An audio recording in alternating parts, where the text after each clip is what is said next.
I stood alone in the cold, my breath visible as I gazed through the window at the warm golden light spilling out from within. My family was gathered around the table, their faces aglow with laughter and the savory aromas of a traditional Thanksgiving feast. But I wasn't there with them. My grandson Cale was outside with me, shivering in the chill of the late November evening. The warmth and joy inside were a stark contrast to the biting cold and my growing sense of betrayal. I could feel the sting of tears in my eyes as I watched my family enjoying the holiday without us. Before we dive in, let's connect. If you've ever been betrayed by family, abandoned when you needed them most, or underestimated by those who should love you unconditionally, this story is for you. Drop a heart emoji in the comments if this kind of family betrayal hits close to home. And stay tuned because the revenge in this story is more powerful than you'd ever expect. The warmth of the house seemed to mock me as I stood there, frozen in a mix of anger and sadness. My son Asher and his wife Bryn were busy serving the meal, their smiles and laughter carrying through the night air. My daughter-in-law's family was there too, all of them chatting and enjoying each other's company. But where was Cale's father? Why was I, Cale's grandfather, standing outside with him instead of being inside, surrounded by the warmth and love of the family? As I looked down at Cale, I saw his big brown eyes looking up at me, his small face pinched with cold. He didn't complain, didn't say a word, but I could sense his confusion and hurt.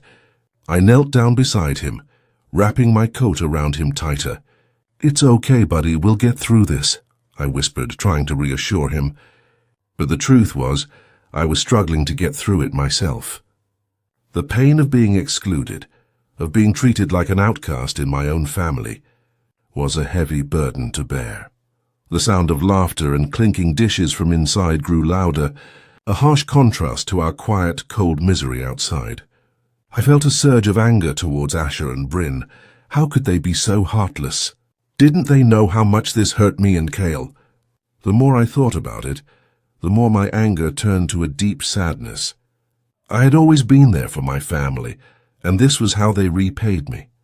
As I stood up, Cale's small hand slipped into mine, and I led him around to the back of the house, away from the warmth and light that seemed so cruelly denied to us. The darkness and cold enveloped us, but I knew I had to keep Cale safe, to protect him from the pain of being forgotten on this day of all days. Little did I know, this was just the beginning of a journey that would change everything. The days leading up to Thanksgiving had been filled with tension. Asher and Bryn had been arguing about something, and the atmosphere in the house had grown increasingly strained.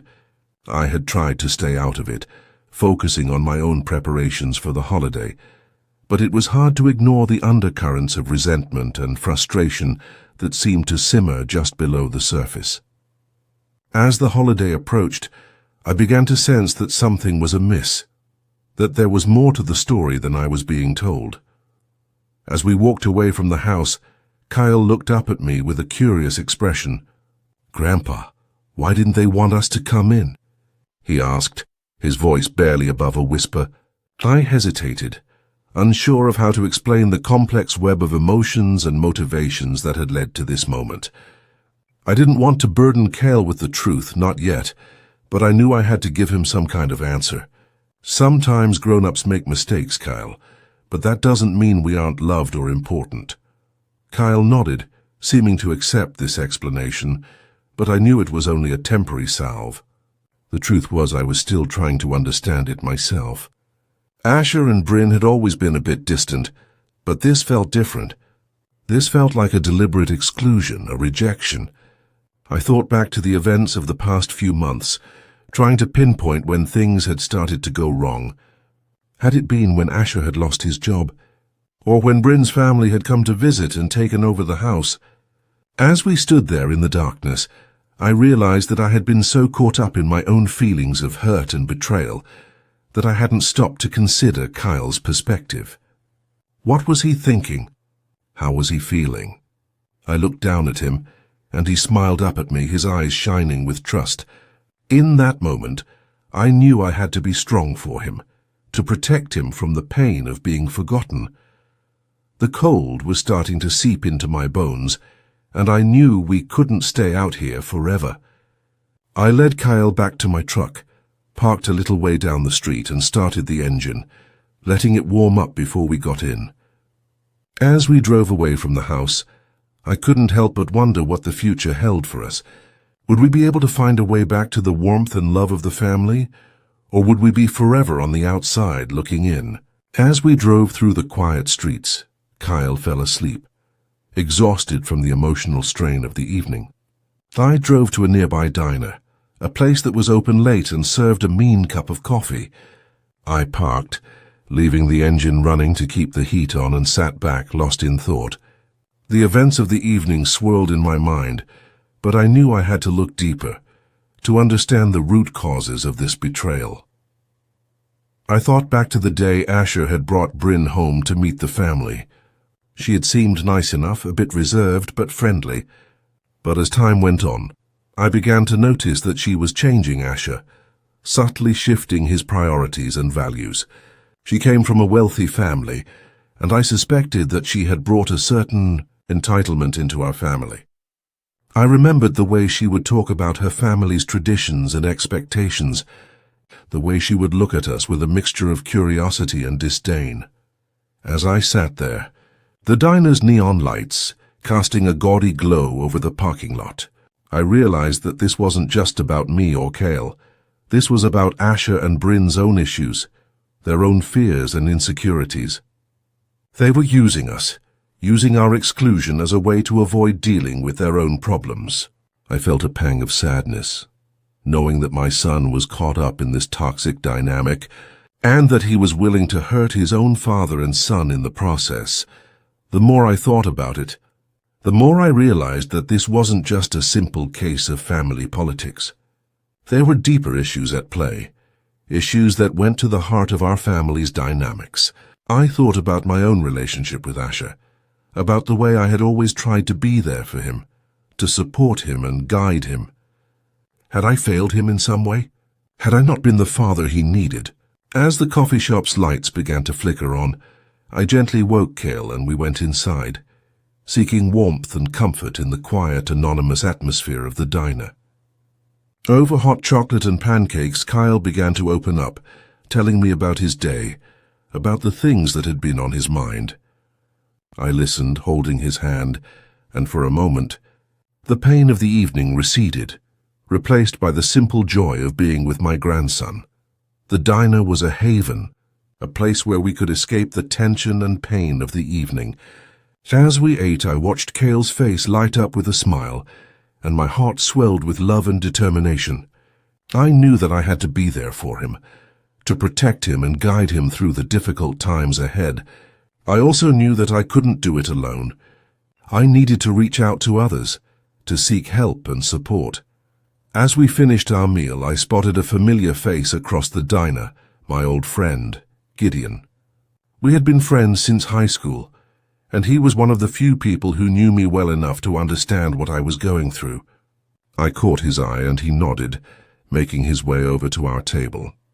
Gideon's presence was a comfort, a reminder that I wasn't alone in this. Gideon listened as I recounted the events of the evening, his expression growing increasingly somber. When I finished, he nodded thoughtfully. "You know, Riker, sometimes families need a wake-up call. Maybe this is it." He paused, collecting his thoughts. "I'll help you, Riker. We'll get through this together." I felt a surge of gratitude towards Gideon, knowing that I could count on him to stand by me. As we left the diner, Cale's hand in mine, I felt a glimmer of hope. Maybe, just maybe, we could find a way to heal the wounds of the past, to rebuild our family and create a brighter future. The cold night air still bit, but with Gideon by my side, I felt a sense of determination and purpose. We would face whatever challenges lay ahead together. The drive back to my place was quiet, Kyle sleeping in the back seat. I glanced in the rearview mirror, watching him, and felt a deep sense of love and responsibility. But beneath it, a new fire burned. They had chosen power over family. They had chosen greed over grace. and I would make sure they remembered what it meant to be forgotten. The silence of my small apartment felt different now, no longer just quiet but almost hollow. Cale was asleep on the sofa, bundled in a heavy quilt, his breathing even and peaceful. But the image of his small shivering form outside that brightly lit house was seared into my mind. I sat in my armchair, the warmth of the space feeling undeserved, a luxury we were denied just hours before. My mind replayed Asher's laughter, Bryn's radiant smile, the clinking of glasses. Each memory was a pinprick, reminding me of the casual cruelty they had inflicted. This wasn't just a slight. It was a deliberate act of emotional neglect, particularly towards Cale. The weight of it settled on me, heavy and suffocating. How could my son, be so blind, so callous? I had always prided myself on raising Asher, with a strong sense of family, of empathy, but somewhere along the line something had twisted. Was it Bryn? Her influence was undeniable, a subtle erosion of Asher's character, making him prioritize status and convenience over genuine human connection. I remembered Bryn's dismissive wave when I once tried to discuss Cale's school struggles. Her focus always seemed to be on appearances, on projecting an image of effortless perfection, even if it meant sacrificing the messy realities of family life. I walked to the window, staring out at the slumbering city.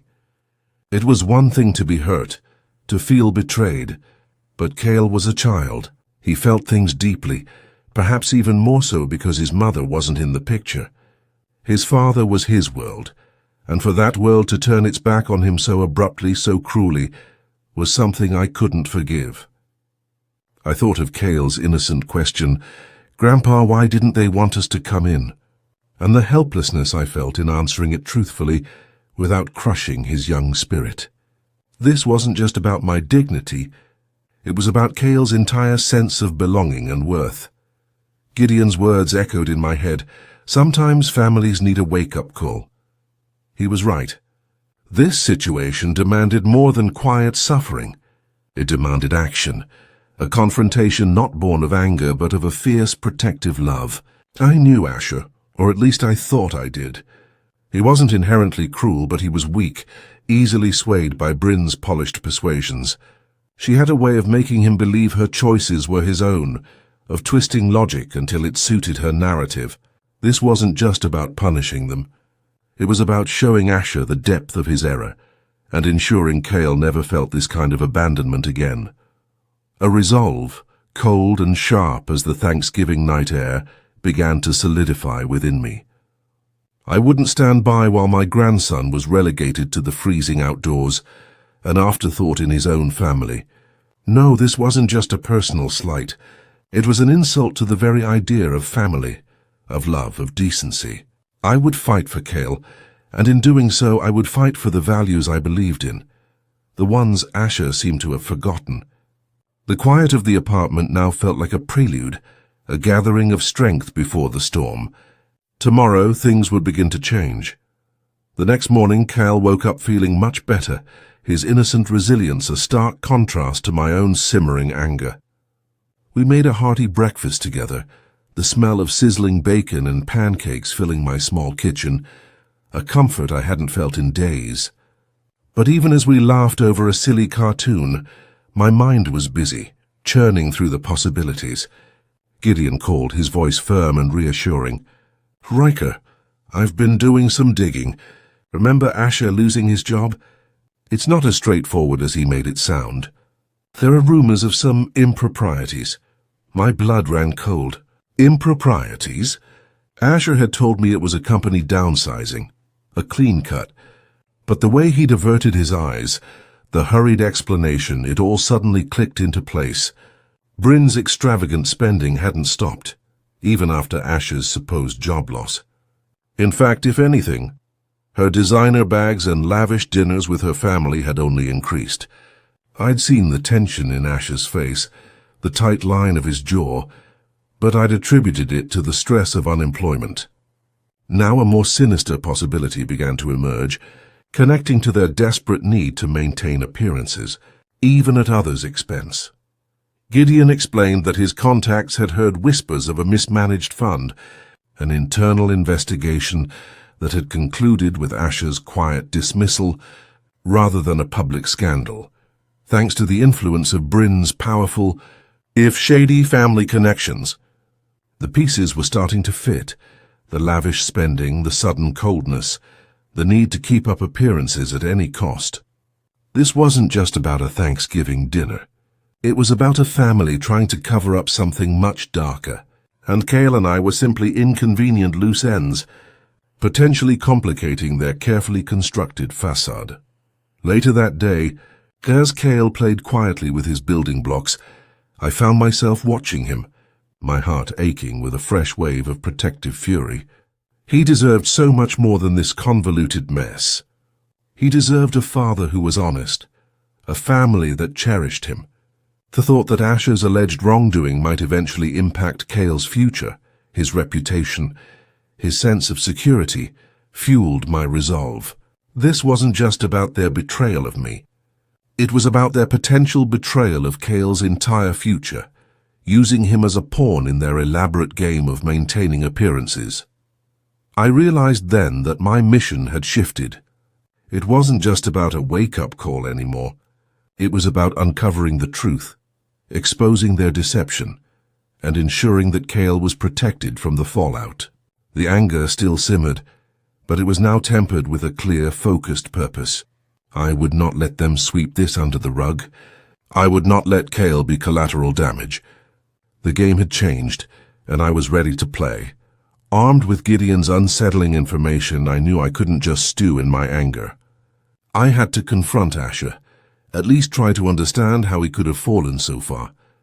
The following afternoon I drove to their upscale neighborhood, the grand houses a stark reminder of the lifestyle Asher and Bryn desperately clung to. My knuckles rapped against the heavy oak door, a hollow sound that seemed to echo the emptiness in my gut. Bryn answered, her smile tight, betraying a flicker of surprise and annoyance at seeing me. "Riker, to what do we owe the pleasure?" Before I could fully explain, Asher appeared, his face a mask of carefully constructed politeness that couldn't quite hide the strain beneath. "Dad, what are you doing here?" His voice was guarded, a subtle defensiveness I knew too well. I looked past him, scanning the impeccably decorated foyer, and saw no sign of Cale's toys, no hint of a child's recent presence. It solidified my fear that Cale was now an inconvenience, pushed aside to maintain the illusion of their perfect, child-free life, rather than a cherished part of their family. I cut straight to the chase, my voice low but firm. "Asher, we need to talk. About Thanksgiving. About Cale and about your job." Bryn's smile vanished. Her eyes narrowed, a cold glint appearing in them. "There's nothing to talk about, Riker. Cale was difficult. We simply needed some peace."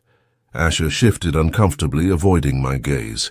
He mumbled something about Cale being too rambunctious for their guests, a transparent excuse that stung even more than the initial exclusion. It was clear he was reciting Bryn's lines, a puppet on her strings. Too rambunctious? I scoffed, a bitter laugh escaping me. "He's 5, Asher. And he's your son. You left him out in the cold on Thanksgiving. What kind of father does that?" The question hung in the air, heavy and accusing. Asher flinched, but Bryn quickly stepped in, her voice like ice. "He was disrupting the harmony, Riker. We have a certain standard to uphold. Your presence and Cale's behavior don't always align with it." Her words were a chilling confirmation of her utter disregard for Cale's emotional well-being, prioritizing her image over her stepson's heart. Asher finally looked at me, his eyes filled with a mixture of shame and resentment. "Dad, please. You don't understand, but I did understand. I understood that he was trapped, or perhaps willingly complicit. I understood that Bryn had managed to sever the bonds of family, twisting his priorities until they were unrecognizable. I left feeling a profound heartbreak, not just for Cale, but for the son I thought I knew, a son who was now lost to a gilded cage of pretense and cold ambition. This wasn't the Asher I raised, and realizing that was a pain sharper than any betrayal. The failed confrontation with Asher left me reeling. The son I cherished seemed gone, replaced by a stranger molded by Bryn's ambitions. That evening, Gideon arrived at my apartment, his face grim. "Riker, I've found something concrete. It's worse than we thought." He spread out documents on my kitchen table, bank statements, property deeds, and a legal agreement. My eyes scanned the papers and my blood ran cold. Bryn's family, the affluent Crenshaws, had quietly bought out a significant portion of the land around my old workshop, the very property I had intended to leave to Kyle. This wasn't just about financial impropriety or family squabbles anymore. This was a calculated move, a deliberate attempt to disinherit Kyle and seize assets I had worked my entire life to accumulate, all under the guise of sound investments. The legal agreement showed Asher's signature, giving Bryn power of attorney over certain family assets, effectively handing control to her family. My workshop, the place where Kyle and I spent countless hours building birdhouses and dreams, was being systematically encircled, slowly being choked off. This explained Asher's need to maintain their opulent lifestyle, to please Bryn and her family, as he was now deeply entangled in their schemes. "They're leveraging Asher's past mistakes, Riker," Gideon explained, pointing to a clause in the agreement linking the land deal to a quiet settlement of Asher's alleged financial misdeeds. "Bryn's family is cleaning up his mess, but at a cost. They're taking your land, your legacy, piece by piece, and Asher is letting them do it to keep his reputation clean and maintain his new status." The implication hit me like a physical blow. They weren't just excluding Kyle. They were actively trying to strip him of his future, of his inheritance, of the stability I had painstakingly built for him. My hands trembled as I stared at the documents. Kyle, oblivious, was coloring nearby, drawing a bright, sunny house with a little boy and an old man fishing in a pond. It was our house, our pond, our dream, and they were trying to take it all away. A primal anger, fierce and protective, surged through me. This wasn't about me anymore. This was about Kyle's future, his security, his very identity. I couldn't let them succeed. The stakes had escalated beyond anything I could have imagined, transcending mere betrayal into outright calculated theft. Gideon looked at me, his expression grave. "What are you going to do, Riker?" I met his gaze, my eyes burning with a newfound resolve. "I'm going to fight, Gideon, for Kyle, for everything I've ever worked for. And I'm going to make sure they regret this." The quiet determination in my voice left no room for doubt. The time for pleading was over. The time for quiet suffering was past. The time for a reckoning was at hand, and I would not falter. The air in the Grand Crenshaw estate ballroom was thick with the scent of money, pretension, and the murmur of polite conversation. It was Bryn's annual winter gala, an event designed to showcase her family's wealth and influence. I knew Asher and Bryn would be there, basking in the artificial glow. This was my chosen battlefield. Kyle, dressed in a warm coat, sat in the truck with Gideon, who was keeping him entertained with a storybook, completely unaware of the storm I was about to unleash. I gripped the thick envelope in my hand, my heart a hammer against my ribs, but my resolve was unwavering. Tonight, their carefully constructed facade would crumble. I walked into the ballroom, a solitary figure amidst the glittering crowd. Asher spotted me first, his eyes widening in a mixture of shock and disbelief. Bryn, ever the Ice Queen, maintained her composure, but a flicker of irritation crossed her face. The music seemed to falter for a moment as my presence registered, an unwelcome intrusion into their perfectly curated world. I ignored the whispers, the curious glances, and moved directly towards Asher and Bryn, who were holding court near the opulent fireplace. My gaze was fixed, my purpose clear. "Asher, Bryn," I said, my voice cutting through the elegant chatter, amplified by the sudden hush that fell over the immediate vicinity. "We need to talk. About Kyle, and about the truth." Bryn's eyes flashed with a dangerous glint. "Riker, this is neither the time nor the place. You're making a scene." Asher, paler than I'd ever seen him, stammered, "Dad, please, let's discuss this later." But there would be no later. Not anymore. The tension in the air was palpable, sharp enough to cut through the most expensive silk. I held up the envelope, pulling out the documents Gideon had uncovered. "I think everyone here should know what kind of people they're truly celebrating," I announced, my voice resonating with a power I didn't know I possessed.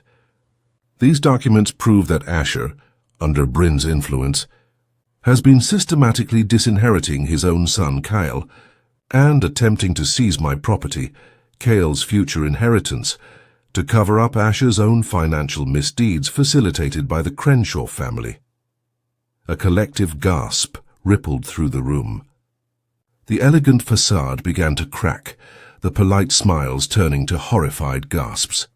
Bryn lunged for the papers, her composure finally breaking, but I held them out of reach.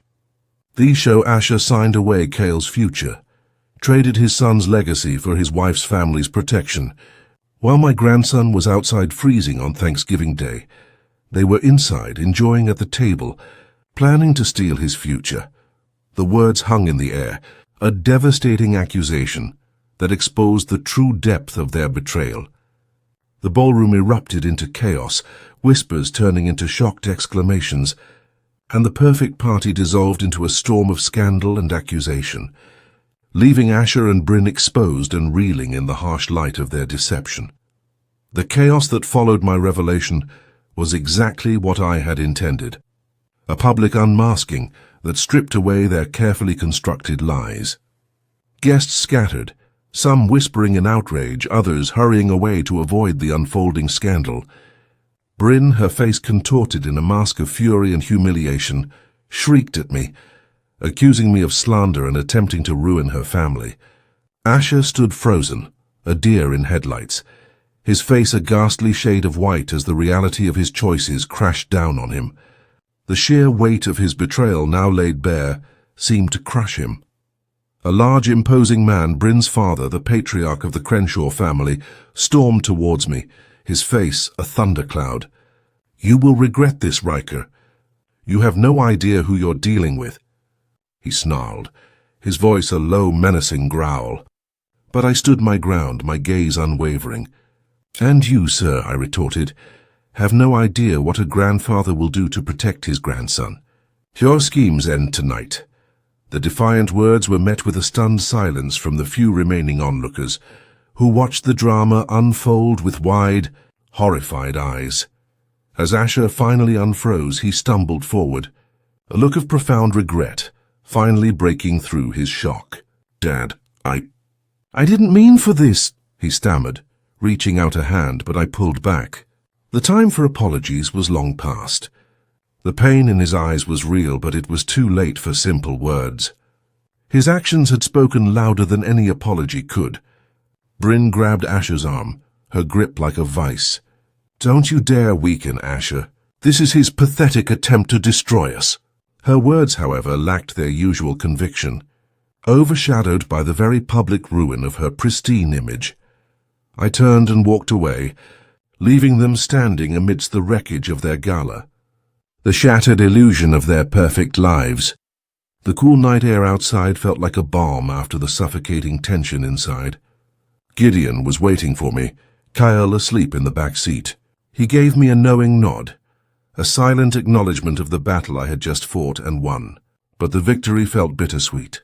The sting of Asher's betrayal still lingered, a deep ache in my chest. The pain of watching my son choose wealth and status over family was a wound that wouldn't easily heal. Driving away, I looked at Kyle in the rearview mirror, his innocent face illuminated by the passing streetlights. He was safe for now, but the path ahead was still uncertain. The Crenshaws wouldn't let this go easily. This was just the beginning of a long fight, a legal and emotional battle to reclaim Kale's future and redefine what family truly meant. The immediate confrontation was over, but the aftershocks had just begun, promising to ripple through our lives for a long time to come. The days and weeks that followed the gala were a whirlwind of legal meetings, media speculation, and the painful process of confronting the truth. Gideon, true to his word, proved invaluable, connecting me with a sharp, tenacious lawyer named Ilara Vance who specialized in family and asset protection. Ilara immediately saw the strength of our case, particularly with the documented evidence of the Crenshaws' predatory land acquisition and Asher's coerced complicity. The revelation had sent shockwaves through their carefully curated social circles, exposing the dark underbelly of their empire. Kyle was my unwavering focus. We spent our days building models, reading adventure stories, and tending to the small garden in my backyard. I wanted to create a haven for him, a space where he felt secure and unconditionally loved, far from the toxic drama of his birth family. He rarely asked about Asher or Bryn, a quiet resilience in his young eyes that both comforted and pained me. It was clear he was healing, but the scars of that Thanksgiving night ran deep. He'd found solace in our routine, in the steady presence of a grandfather who wouldn't abandon him. Asher, meanwhile, was caught in the crossfire. The media storm had not only exposed his financial misdeeds, but also the public humiliation of his wife and her powerful family. He was being forced to choose Bryn's family and their tainted wealth, or his own son and the shattered remnants of his integrity. He tried to call, to text, his messages a jumbled mix of regret, confusion, and defensiveness. But his words felt hollow, overshadowed by the stark reality of his past actions.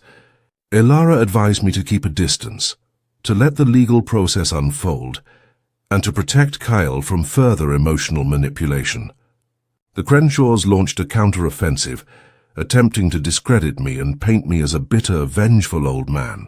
But Ilara was prepared, systematically dismantling their claims with irrefutable evidence. The battle over the land, over Kyle's rightful inheritance, became a symbol of a larger struggle. The fight for justice, for truth, against a family that believed money could buy silence and loyalty.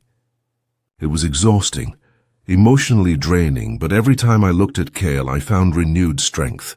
He deserved this fight, and he deserved to win. One quiet afternoon, while Kyle was napping, I sat with a cup of tea, looking at the drawings he'd made. They were filled with vibrant colors, happy stick figures that represented us.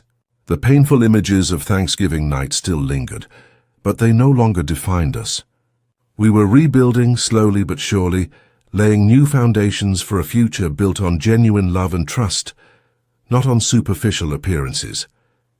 The legal battle was far from over, but in my heart, I knew we were winning the most important battle of all, the battle for Kyle's well-being and the integrity of our own small, powerful family. Months later, the legal proceedings concluded with a decisive victory. Ilara Vance had been nothing short of brilliant. The court ruled in Kyle's favor, reinstating his inheritance and ensuring the land, my workshop, would be legally protected and transferred to him when he came of age.